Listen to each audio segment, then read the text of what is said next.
Friends, திலகா கிச்சன்லேருந்து திலகா பேசுகிறேன். இன்றைக்கி என்ன செய்ய போகிறோம் அப்படின்னா, வெயில் காலம் வந்தாலே ஊறுகாய் போடலாம் அப்படின்னு. ஆனால் ஊறுகாய் போடுறதுக்கு எல்லாருக்குமே பிடிச்சமான ஊறுகாய் மாங்காய் ஊறுகாய். மாங்காய் தான் போட போகிறோம். ஸ்டவ் ஆன் பண்ணிக்கலாம். ஃபஸ்ட்டு சிம்மில் வச்சிடுறேன். அதுக்கு தேவையான பொருட்கள் மாங்காய் நான் நல்லா திருகி வச்சுருக்கேன். ஒரு மீடியம் சைஸு, இவ்வளோ சின்ன மாங்காய் தான், குண்டு மாங்காய், புளிப்பு மாங்காய். இது ஒரு 8 மாங்காய் எடுத்திருக்கேன், நல்லா திருகி வச்சுருக்கேன். அதுக்கு முன்னாடி மாங்காவை நல்லா அலசிட்டு ஒரு துணியால் தொடச்சி ஈரம் இல்லாமல் திருகி வச்சுருக்கேன். அதுக்கு தேவையான பொருட்கள் வெறும் மிளகாய்த்தூள் வச்சுருக்கேன், உப்பு, கடுகு. இந்த கடுகு 2 ஏன் வச்சுருக்கேன்னா, ஒன்று வறுத்து பவுட்ரு பண்ணுறதுக்கு, ஒன்று தாளிக்கும் போது.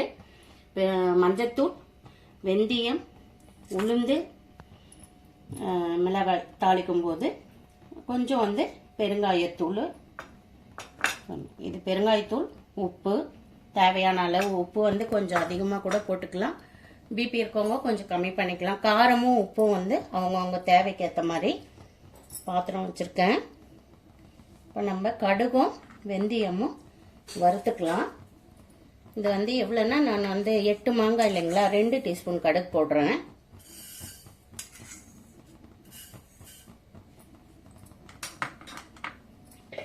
கடுகு தீயக்கூடாது, ஆனால் நல்லா பொரியணும். அந்த மாதிரி வறுத்து எடுத்துக்கலாம். பாருங்கள், கடுகு பொரியுது பாருங்கள். தீ அதிகமாக வச்சா கசப்பு தன்மை வந்துடும். அதனால பாத்திரம் சூடானவுடனே கடுகை போட்டு, நான் வெந்தயமும் கடுகும் தனித்தனியாக வறுத்துக்கிறேன். சில பேர் ஒன்றாவே வறுக்குவாங்க, அது டேஸ்ட் மாறும்ன்றதுனால தனியாகவே வறுத்துக்கிறேன். பாருங்கள், கடுகு நல்லா எப்படி டிரான்ஸ்பரண்டாக இருக்குன்னு. இந்த மாதிரி அந்த கடுகு போடுறதுக்கு முன்னாடியும் கடுகு வறுப்பட்ட உடனே கலர் சேஞ்சஸ் ஆகும். பாருங்கள், நல்லா பொரியுது, எடுத்துடலாம்.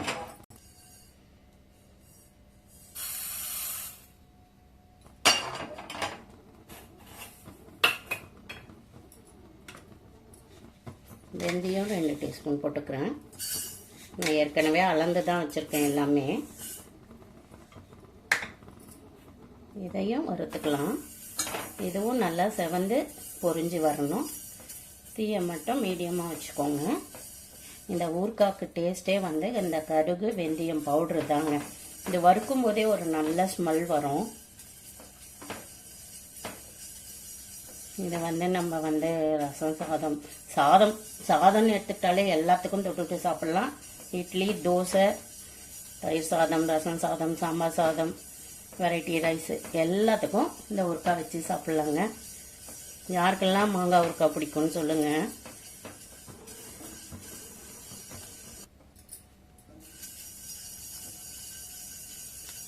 ஒரு இது பாருங்கள், கலரும் சேஞ்ச் ஆயிடுச்சு, வாசனையும் வந்துடுச்சு. நம்ம கொட்டிக்கலாம்.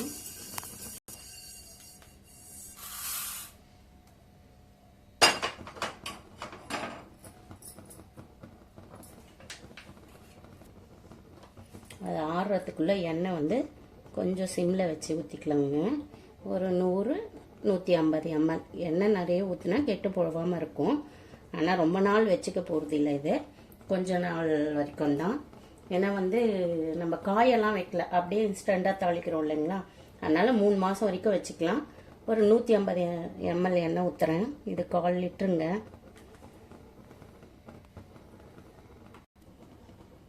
கடுகு, வெந்தயம் பவுட்ரு பண்ணி எடுத்துன்னு வந்துடலாங்க.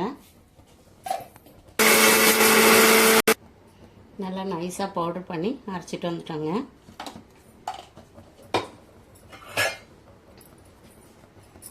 எண்ணெய் காஞ்சிருக்கு.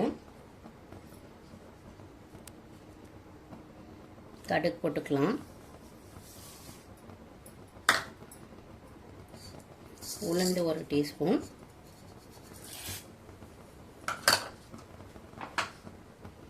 கொஞ்சம் வறுபடட்டும். கடுகு பொரியுதுங்க. நல்லெண்ணன்றதுனால பொங்கி தான் வரும், கொஞ்சம் நேரம் கழித்து அது அடங்கிடும். இப்போ கடுகு வெடிக்குது. காஞ்ச மிளகாய் போட்டுக்கலாம். ஒரு 4 காஞ்ச மிளகாய் போட்டிருக்கேன். திருகி வச்சுருக்கோம் இல்லைங்களா, இந்த மாங்காய் போட்டுக்கலாம்.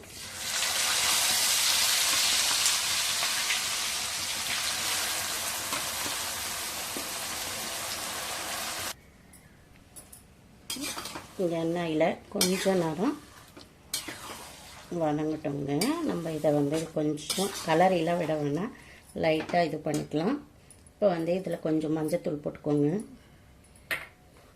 நான் எல்லாமே கரெக்டாக எடுத்து வச்சுருக்கேன். அதனால் அரை டீஸ்பூன் மஞ்சத்தூள், பெருங்காயம் 2 டீஸ்பூன். ஊறுகாய்க்கு வந்து பெருங்காயம், உப்பு, கடுகு, வெந்தயம் இது எவ்வளோ போட்டாலும் நல்லா இருக்குங்க. உப்பு வந்து 1.5 டீஸ்பூன் போடுறேன். பத்தலைன்னா அப்புறம் போட்டுக்கலாம். நம்ம காரம் வந்து அவங்கவுங்க விருப்பத்துக்கு ஏற்ற மாதிரி. இது வெறும் மிளகாய்த்தூள். கம்பெனி கூட சத்தி ஒரு மாதிரி இருக்கும், ஆச்சி ஒரு மாதிரி இருக்கும். அதுக்கேற்ற மாதிரி காரம் போட்டுக்கோங்க. நான் வந்து 2 டீஸ்பூன் போடுறேன். பத்தலைன்னா அப்புறம் போட்டுக்கலாம். இந்த மாங்காய் வந்து நல்லா புளிப்பாக இருக்குங்க. அதனால் வந்து 2 டீஸ்பூன் மிளகாய்த்தூள் வந்து பத்தலை. 1.5 டீஸ்பூன் போடுறேன். உப்பும் வந்து கம்மியாக இருக்குது, அதனால உப்பும் வந்து கொஞ்சம் போட்டுக்கிறேன். கொஞ்சம் எல்லாம் மிக்ஸ் பண்ணிவிட்டு அந்த எண்ணெய் கொஞ்சம் நேரம் பிரிஞ்சு வரட்டும். லைட்டாக ரொம்ப கலராமல் லைட்டாக அப்படியே இது பண்ணி விடுங்க. கொஞ்ச நேரம் வந்து வதக்கி விட்டேங்க. எண்ணெய் பிரிஞ்சு வருது. ஆனால் வந்து எண்ணெய் வந்து கொஞ்சம் பத்தலை. அதனால நான் வந்து கடாயில் காய வச்சுருக்கேன் கொஞ்சமாக. ஏன்னா கொஞ்ச நாள் வச்சுக்கணுன்னா கொஞ்சம் நிறைய எண்ணெய் இருந்தால் தான் ஊறுகாய்க்கு. இந்த கடாய் காஞ்சிடுச்சு எண்ணெய்.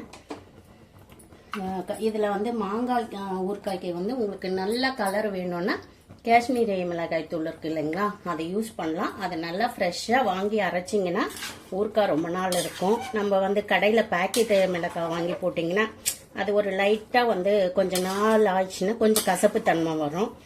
அதனால் நான் கலர் வேண்டாம் அப்படின்ட்டு இந்த கலரே போதும்னு நம்ம வெறும் மிளகாய் தூளே போட்டிருக்கேன். இந்த எண்ணெயும் அதில் ஊற்றிடலாம்.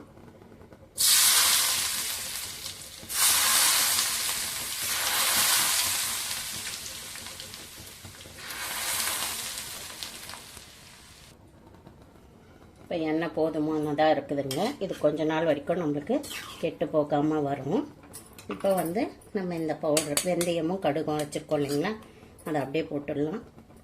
இதுதான் இந்த ஊறுகாய்க்கு டேஸ்ட்டுங்க.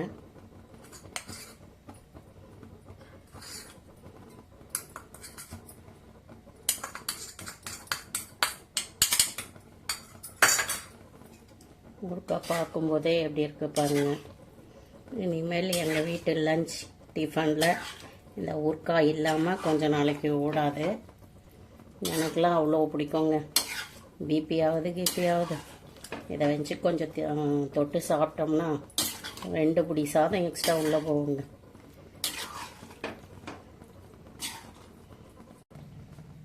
எண்ணெய் பிரிஞ்சு வந்துடுச்சு பாருங்கள் நல்லா.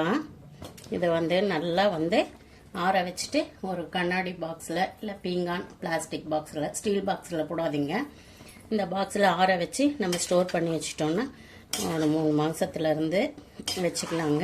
6 மாதம் வரைக்கும் ஃப்ரிட்ஜில் வச்சுக்கலாம். இதுக்கு வந்து நான் 8 மாங்காய் போட்டேன். இது எனக்கு புளிப்பு வந்து பார்த்துக்கோங்க நீங்கள். அந்த புளிப்புக்கு ஏற்ற மாதிரி 4 டீஸ்பூன் வெறும் மிளகாய் தூள் போட்டிருக்கேன்.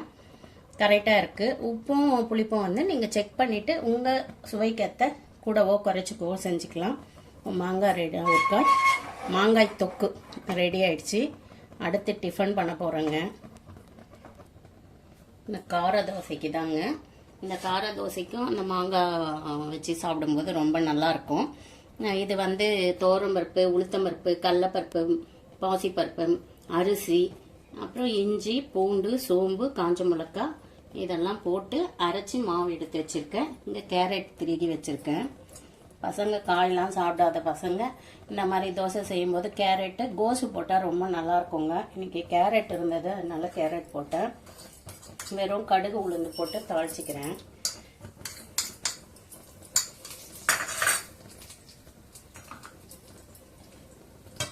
காஞ்ச மிளகாய் போட்டால் பாப்பா அதை சாப்பிட மாட்டான். அதனால் வந்து நான் காஞ்ச மிளகாய் போடல. தாளிக்கும் போது காஞ்ச மிளகாய் வேணும், பெரியவங்க சாப்பிட்றதா இருந்தால் நம்ம காஞ்ச மிளகாய் போட்டுக்கலாம். இதை மிக்ஸ் பண்ணிக்கலாம்.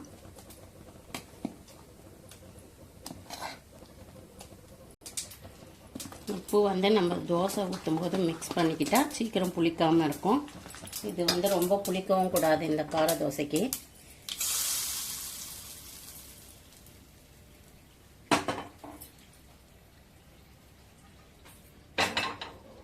தவா காயிட்டோங்க, நல்லா மிக்ஸ் பண்ணிக்கலாம். தோசைக்கல் காஞ்சிடுச்சு, தோசை ஊற்றிக்கலாம்.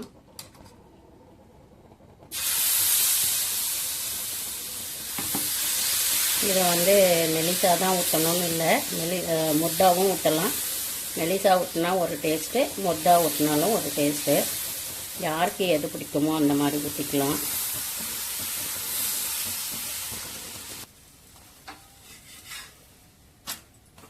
நல்லா திருப்பி போட்டுட்டு கார தோசை ரெடி ஆகிடுச்சு. இந்த கார தோசையும் எனக்கு ரொம்ப பிடிக்கும். இந்த பாருங்கள் மாங்காய் ஊறுகாய் எப்படி இருக்குன்னு, மாங்காய் தொக்கு எண்ணெய் பிரிஞ்சு நல்லா இருக்கு பாருங்கள். டேஸ்ட்டும் செம சூப்பராக இருக்குங்க. பார்க்கும்போதே எச்சில் ஊறுது. யாருக்கெல்லாம் இந்த வீடியோ பிடிச்சிருந்தா உடனே ஒரு லைக்கை போட்டு கமெண்ட் பண்ணுங்கள். கார தோசை ரெடி ஆகிடுச்சு. ஓகே, பாய்ங்க. மாங்காய் தொக்கு வந்து ரெடி ஆயிடுச்சுங்க. நல்லா ஆற வச்சுட்டு காலையில் எழுந்து கண்ணாடி பாக்ஸில் வந்து போட்டு வச்சுருக்கேன். ஒரு சின்ன சைஸு 8 மாங்காய் வந்து இந்த 3 பாக்ஸில் வந்துருக்குது. டேஸ்ட் பண்ணி பாருங்கள் நீங்களும் செஞ்சு. கொஞ்சம் பேராக இருக்கீங்கன்னா ஒரு 4 மாங்காய் போட்டுக்கிட்டா ஒரே பாக்ஸ் கூட வருங்க. இதை அப்படியே ஃப்ரிட்ஜில் ஸ்டோர் பண்ணி வச்சுட்டு டெய்லி யூஸ் பண்ணிக்கலாம். இனிமேல் லஞ்சுக்கே எனக்கு இது தான் கொஞ்சம் தொட்டுக்கிறதுக்கு. என்ன இருந்தாலும் இதை கொஞ்சம் தொட்டு சாப்பிட்டா 2 பொடி எக்ஸ்ட்ரா சாதம் சாப்பிடுவேன். ஓகே, பாய்.